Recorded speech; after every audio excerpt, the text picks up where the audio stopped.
amid the endless sands of Egypt, where time itself seems to dissolve. 3 colossal pyramids stand unmoved, stone giants defying eternity.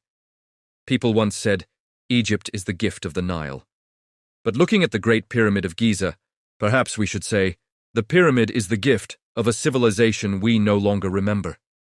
Each block of the Great Pyramid weighs from 2 to 15 tons. There are over 2.4 million of them, stacked to a height of 146 meters, equal to a 50-story building. If one person placed 10 stones a minute, it would take nearly 700 years to finish. Yet the ancient Egyptians supposedly did it in less than 30. The first question emerges, how did they do it? Did they possess lost technology, or were they guided by something or someone not of this earth? Researchers discovered that the 3 pyramids of Giza align perfectly with the 3 stars of Orion's belt, known to the ancient Egyptians as Osiris, the god of death and rebirth. Coincidence, or a message from the stars themselves? And if you draw a line through the pyramids and extend it north, it aligns almost perfectly with true north, with an error of only 0.05 degrees. Even today, with GPS and satellites, we could hardly replicate such precision. Yet the builders achieved it with nothing but their eyes and the stars. So again, we ask, who guided them? A forgotten civilization before Egypt? Or the beings they called the gods? History books tell us the pyramids were built by slaves, but archaeology says otherwise, no traces of slavery. Instead, graves of workers have been found, carefully buried, honored, treated not as slaves but as heroes. Even stranger, some stones bear razor-straight cuts, smooth as if made by laser or diamond tools, and the blocks fit so tightly together that a razor blade cannot slip between them. So, what tools could have done this 4,000 years ago? Did they use sound technology, as ancient texts whisper? That stones would float in the songs of the gods? Then laser mapping of Giza revealed marine fossils and sea sediment around the Sphinx's base. Proof that this area was once underwater thousands of years before Egypt even existed.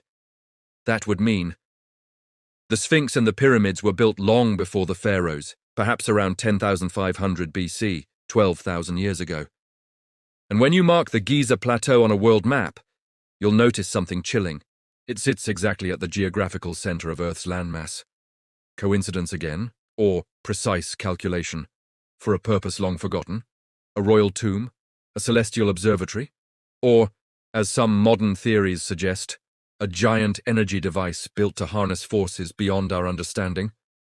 In 1993, a robot named Upuot explored the hidden shafts of the Great Pyramid. After hundreds of meters, it stopped before a small metal door with 2 tiny handles. What lay beyond? When opened, it revealed another tunnel, and at the end, another door, layer after layer, as if someone was protecting something deep within.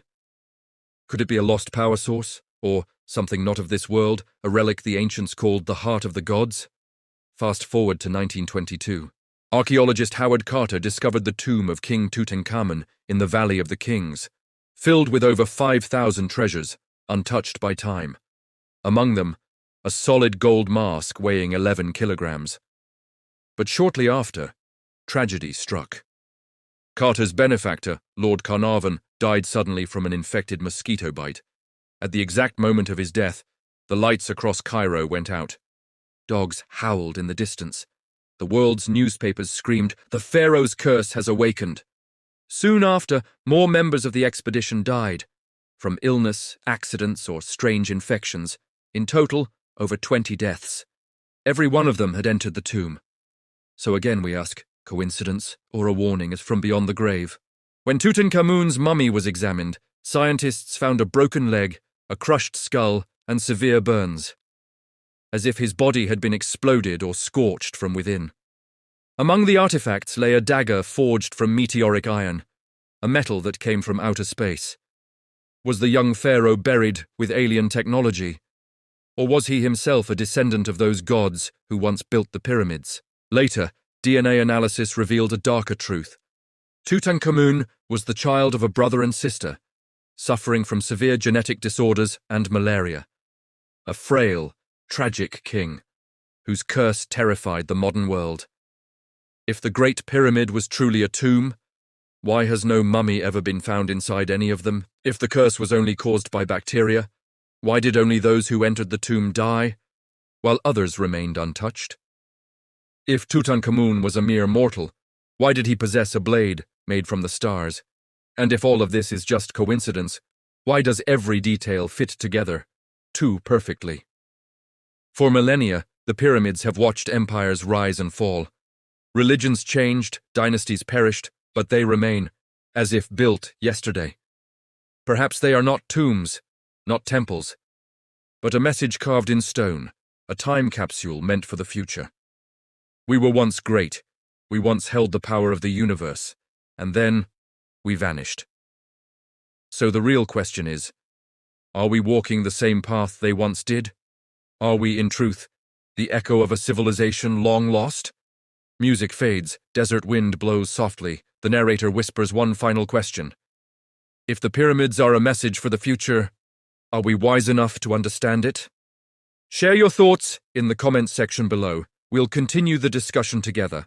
For now, goodbye, and thank you all for joining me in today's video.